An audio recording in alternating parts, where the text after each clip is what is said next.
Little by little, I drifted away from God's presence. It didn't happen overnight. And as I drifted away, I grew cold. Before I knew it, I was no longer in his house. Not with him, not under his protection. I turned my back on my father, who had given me everything. A blessed family, a blessed life. And I left all that behind. I felt empty, I felt lost. I was in an abusive relationship where there were many fights and arguments, almost to the point of physical aggression. And I was stuck in that torment. My mind was blank. Thoughts kept coming to mind. I couldn't sleep. Many times I had to drink a lot to be able to get some rest. Rest in quotation marks. Because we don't get rest when we're far from God's presence. Our lives are empty. Our lives are full of deception. We deceive ourselves with this, thinking that everything was fine. It got to the point where many times I would climb onto overpasses, onto bridges, and I would look down and say, I'm going to end my life now. And the emptiness inside me grew worse each day. An overwhelming sadness. When I laid my head on the pillow, tears would stream down my face, because I saw no solution for my life.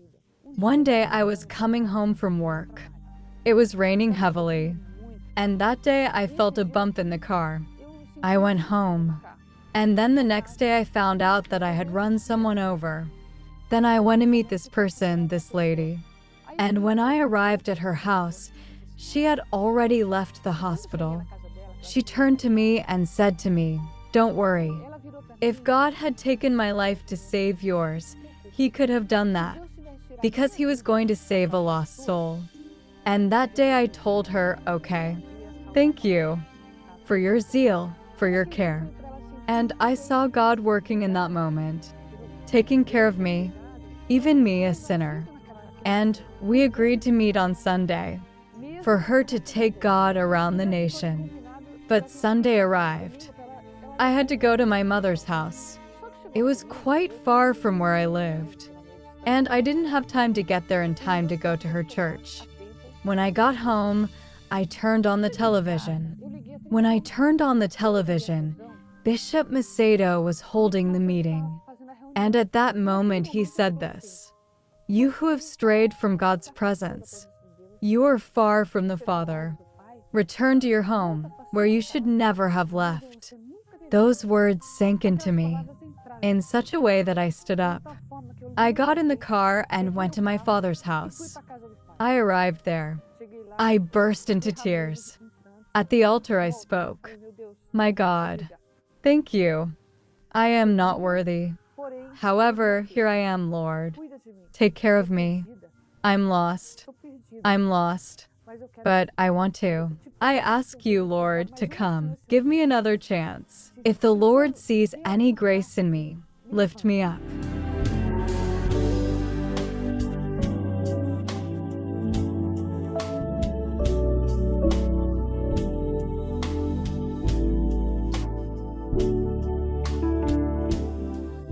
I have returned to the Father's house because I missed him so much.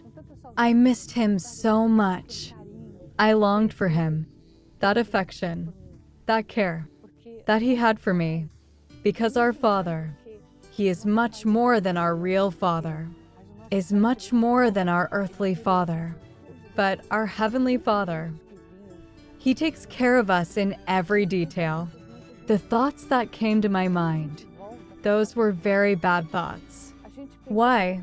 When we return to our Father's house, we think like that. Many people will be staring at you, criticizing you, speaking ill of you, and especially us. That's how we were. Me, who was a former assistant of the church.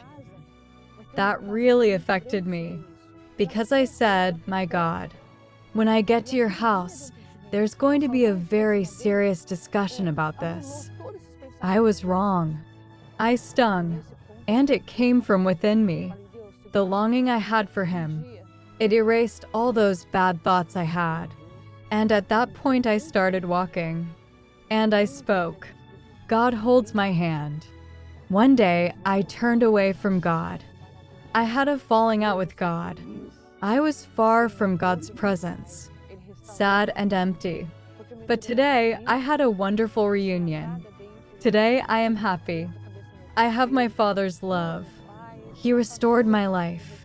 Because my inner self was empty. There was nothing inside. Today, I have my head on my pillow. I sleep peacefully. My family is being restored. I'm dating the father of my children again.